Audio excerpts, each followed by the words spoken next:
welcome to Starseed Love. I am Tara, and this is going to be your monthly reading for April 2022. Let's go ahead and dive into it. Let's call on your A-team, your angels, aliens, ancestors, ascended masters, and anyone else that can bring through clear divine guidance for my aquas out there. So we are now in the midst of spring, finally. And as of March 21st, it is now officially the energy of 2022. We have all planets direct for at least several more weeks. So hopefully if you haven't been feeling the all direct planets yet, now is the time that you start to feel it. I know I definitely wasn't at the beginning of the year, but I think I'm starting to feel it now. So hopefully you are too. So let's see what energy we have coming in for Aquarius. April 2022. And of course, it helps me out so much if you guys like and subscribe. Also, I love seeing your comments and just seeing how each reading relates to you. So if you feel so inclined, it would make my day to see that. So thank you in advance. But let's go ahead and get into this for you guys.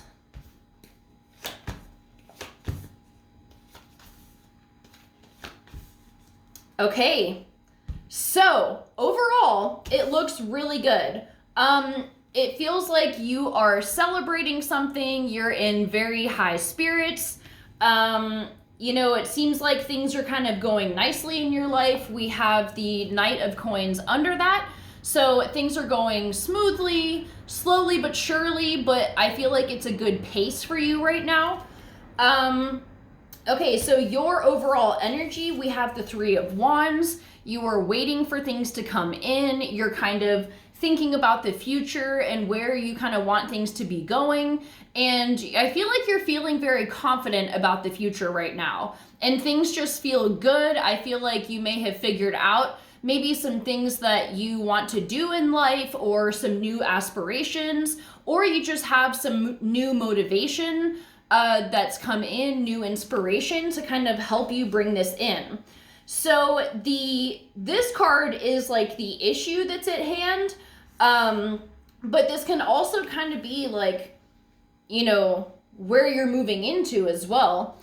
We have the Sun. So this is really great energy. Maybe if this is the issue, it can be that even though things are going really fucking good, you're like, but I'm just not feeling very happy about it. Or like just happy in general. Like you're pleased with the fact that your life is becoming stable and not as stressful, not as drama filled, but it can feel like maybe something is just missing.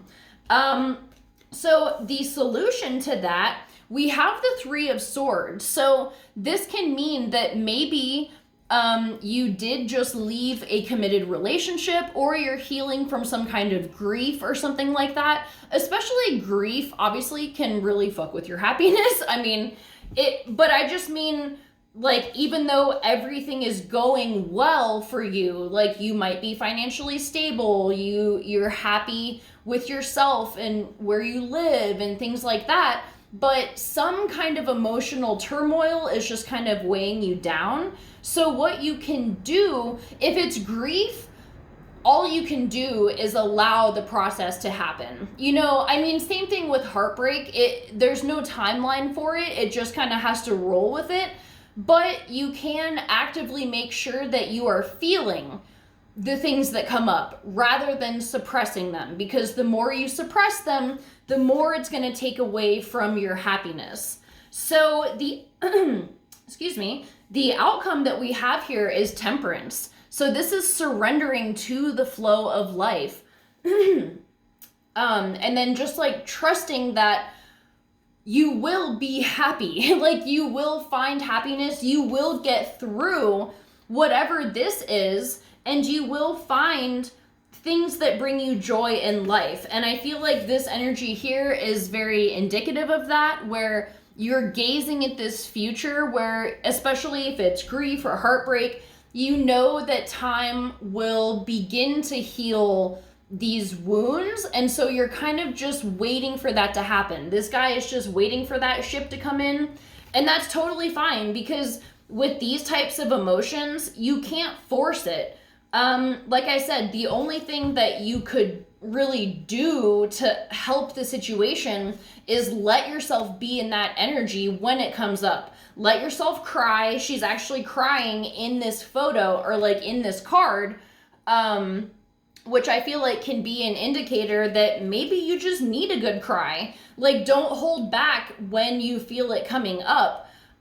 Which I know can be really difficult sometimes because it doesn't always come up when you're alone at home and you can just let it out. I personally am not a fan of crying in front of people, but you know, like, sometimes if you feel safe, just fucking let it out.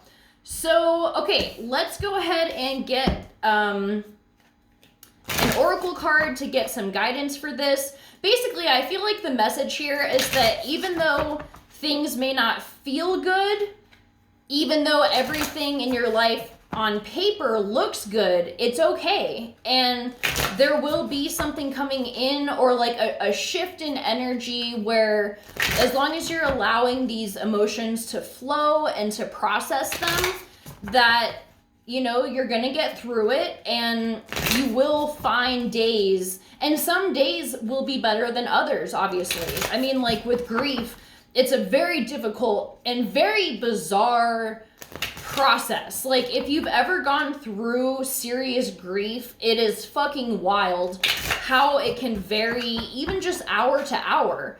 So just let that shit happen. And, you know, eventually the days will get easier, even though that hole will never be healed. The managing of it, I feel like, is what gets easier. So let's see what guidance we have for the oracle card. Trust the seasons. Oh my fucking God. Embracing change, cycles of life, transition, and growth. Okay. I haven't read this card yet, so. All right. This says, our disconnection from the earth and her seasons leads us to believe that we should be in full bloom all year round, that we should grow without leaving space to cut back. When we focus on the never-ending bloom, we forget the importance of all of life's phases. The rose, like all of nature, teaches us this every day. She's forever showing us how to embrace the ever-changing seasons in an ever-changing world. We're not meant to stay the same. Relationships aren't meant to stay the same. Life isn't meant to stay the same. Nothing on this planet is. The seasons teach us that. Night and day teach us that. Time and age teach us that. We may return to a place, a person, but things won't be exactly as they were, for everything and everyone is forever changing. Nothing is static. The more we try to control things and keep them the same, the further away from the flow of life and ourselves we get. Change can be scary, for it means surrendering to the unknown of being in the in-between, to being not who you were and not quite who you'll become.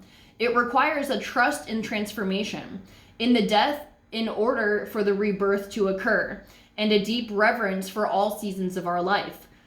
The more we resist change, the further away we are from who we're becoming. When we embrace change, we embrace life and nature and are forever becoming. So I feel like this is perfect with this outcome card here. I feel like you will be accepting the transition that you're in right now.